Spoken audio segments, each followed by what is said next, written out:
Welcome to this week's Bushel Up. We're recording this on Monday, so it's raining outside. Nice rain. We finished up soybeans last night in Hastings. Got done right about 10:30, and about 15-20 minutes later, the sprinkles came in. So we were able to knock that all out, so we'll have some results coming to you here shortly. Overall, pretty satisfied. Kind of what I'm hearing in the marketplace too. Soybean yields seem to be pretty good. There's always an exception to the rule, but overall, pretty decent soybeans coming out, and so that's a good thing. Corn, mixed bag, good, bad, ugly. I walked some hybrid plots last week, and a lot of variability depending on genetic packages, disease pressure, a lot of things going on. So I expect to see a wide range of results coming out of corn. We haven't dove into much corn yet, other than just a few little patches, but we'll be getting into that this week if everything goes according to plan, and we'll be talking about corn. Soil samplers are rolling. Get those soil samples in. We want to follow that combine.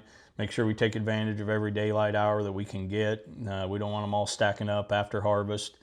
So if we can knock those out and help you start getting those results back, start looking at plans for next year. I know there's a lot of emotion, about where do we cut. The place not to cut is in your soil sample. Grid soil sampling allows us to manage acre by acre, and that's what we need to do this year. We need to dial in our management.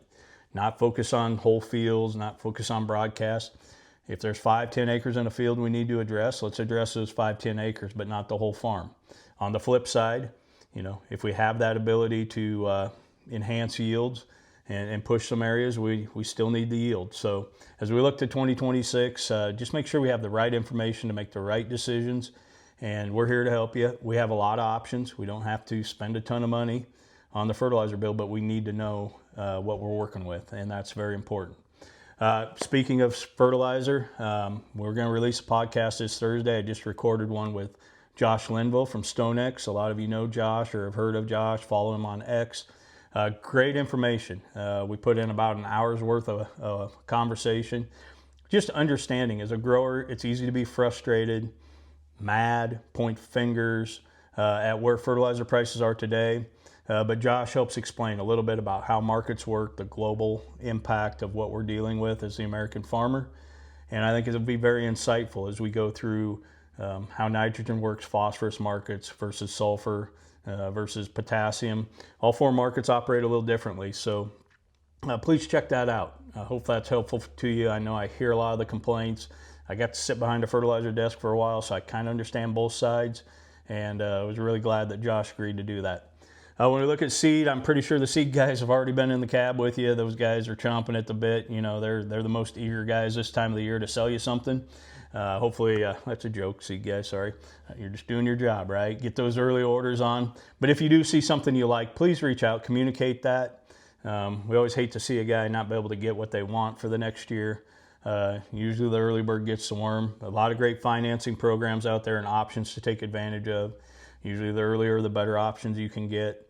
We have a lot of financing options, not just on seed, but whole farm, fertilizer, application. Look at crop protection when that pricing starts coming out here shortly. Please reach out. There's too many for me to even get into. I sat in a financing meeting last week, and I still don't know if I understand them all. But so don't reach out to me. Reach out to somebody else to get that done. Finally, stay safe. We want, our safety guy said, "Hey, I appreciate when you talk about safety every week." I just can't emphasize it enough. I had a semi roll a stop sign in front of me. I had to take some evasive action. Just blind intersections, stop signs. I know we're in a hurry. We're paused here for a couple of, maybe a day, 2 days, and then we're going to hit it hard. Just be careful. A lot of traffic, a lot of moving pieces, like we said. So stay safe, and we'll talk to you next week.